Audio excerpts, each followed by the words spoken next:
بڑوں کو آگاہی دینا ذرا مشکل ہے، جو خیر سے گاڑی کی سیٹ بیلٹ نہیں لگاتے کہ الجھن ہوتی ہے، ہیلمٹ نہیں پہنتے کہ گرمی لگتی ہے، خود اپنی موٹر سائیکل 100 کی سپیڈ پر دوڑاتے ہیں، اور جب کوئی اوور ٹیک کرے تو کہتے ہیں تینوں کا دکھالی ہے، چاند تے پہنچنا ہی، یعنی تجھے کس چیز کی جلدی ہے، چاند پر پہنچنا ہے۔ دنیا کے آسیب زدہ ہوٹل اور میں۔ کسی بھی ہوٹل کا آسیب زدہ نہ ہونا 90% آپ کے یقین پر منحصر ہے، باقی 10% اس 90% یقین کے اس وقت پر خدشے اڑا دیتا ہے جب بیچ رات میں آنکھ کھلے اور محسوس ہو کہ آپ کے ساتھ کوئی اور بھی لیٹا ہوا ہے، کمرے کا پردہ اپنے آپ کھلنے اور بند ہونے لگے، یا غسل خانے میں نل خود بخود چل پڑے۔ گھبرانے کی ضرورت نہیں، آسیب زدہ ہوٹلوں میں یہ عام سی بات ہے۔ راز کی بات ہے لیکن آپ کو بتا رہا ہوں، تقریباً ہر ہوٹل میں کچھ کمرے بھاری ہوتے ہیں۔ سالہ سال دنیا کے مختلف ہوٹلوں میں قیام کرنے کے بعد اب تو کمرے میں داخل ہوتے ہی محسوس ہو جاتا ہے کہ سب ٹھیک ہے یا کچھ گڑبڑ ہے۔ میری عادت ہے کہ کمرے میں داخل ہوتے ہی بلند آواز سے السلام علیکم کہتا ہوں۔ دوست مذاق اڑاتے تھے کہ ایک دن ضرور وعلیکم السلام کی آواز آئے گی، پھر وہی ہوا، آواز آئی وعلیکم السلام، آؤ بیٹا۔ کیا دیکھتا ہوں کہ سامنے ایک سینئر کھڑے ہیں۔ پوچھا سر آپ یہاں کیسے؟ کہنے لگے بیٹا یہ کمرہ تو مجھے دیا گیا ہے۔ میں نے لسٹ چیک کی تو پتا چلا کہ ہم دونوں کو غلطی سے ایک ہی کمرہ الاٹ کر دیا گیا تھا۔ استقبالیہ پر جا کر دوسرا کمرہ لیا، دروازہ کھول کر ڈرتے ڈرتے سلام کیا۔ شکر ہے اس مرتبہ جواب نہیں آیا۔ لیپ ٹاپ آپ سب لوگ استعمال کرتے ہوں گے، میں بھی کرتا ہوں۔ کبھی ایسا ہوا ہے کہ آپ لیپ ٹاپ بند کر کے رکھ دیں اور 10 گھنٹے بعد خود بخود چل پڑے، اور وہ بھی سردی کی رات کے مکمل سناٹے میں جب آپ اکیلے سو رہے ہوں، انگلستان کے وکٹورین طرز تعمیر کے حامل ہوٹل کے کمرے میں؟ قصہ کچھ یوں ہے کہ ہم 3 لوگ میرے اسی کمرے میں بیٹھ کر باتیں کر رہے تھے۔ میرے لیپ ٹاپ پر پنکج ادھاس کا گیت چل رہا تھا، چاندی جیسا رنگ ہے تیرا، سونے جیسے بال۔ مجھے نیند آ رہی تھی، دوستوں کو رخصت کیا، لیپ ٹاپ کو بند کر کے سائڈ ٹیبل پر رکھا اور سو گیا۔ جس دم آنکھ کھلی، اندھیرے کمرے میں پنکج صاحب کی آواز گونج رہی تھی، چاندی جیسا رنگ ہے تیرا، سونے جیسے بال۔ چند لمحوں کے لیے تو سمجھ ہی نہیں آئی کہ میں ہوں کہاں اور کیا ہو رہا ہے۔ پھر جب سمجھ آئی تو آنکھیں جو کھلی تھیں وہ ابل کر باہر آ گئیں۔ اٹھ کر بیٹھ گیا۔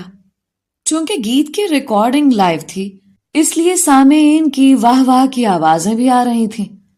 یوں لگ رہا تھا کہ جیسے میں بیڈ پر بیٹھا گانا گا رہا ہوں اور نیچے قالین پر بھائی لوگ بیٹھے واہ واہ کر رہے ہیں۔ ہمت کر کے لیپ ٹاپ اٹھایا، گانا مسلسل بج رہا تھا۔ اسکرین کھولی، بالکل بلینک۔ پاور کا بٹن دبایا تو کہیں جا کر پنکج بھائی کی روح کو سکون آیا۔ آج تک میں نے وہ گانا دوبارہ نہیں سنا۔ ایک خاتون ساتھی کچھ یوں بیان کرتی ہیں کہ غالباً یہی ہوٹل تھا یا اسی شہر میں کوئی اور ہوٹل، رات کے 2 بجے کسی نے کمرے کا دروازہ اس زور سے پیٹا کہ گھبراہٹ سے آنکھ کھل گئی۔ پوچھنے پر پتا چلا کہ فلائٹ پر ساتھ آئی ہوئی ایک ساتھی لڑکی ہے۔ جلدی سے دروازہ کھول کر اسے اندر بلایا۔ چہرہ زرد، بال بکھرے ہوئے، سانس اس قدر پھولی ہوئی تھی کہ منہ سے آواز نہیں نکل رہی تھی۔ جب اس کے ہوش و حواس درست ہوئے تو اس نے بتایا کہ کچھ دیر پہلے ہی اس کی آنکھ لگی تھی۔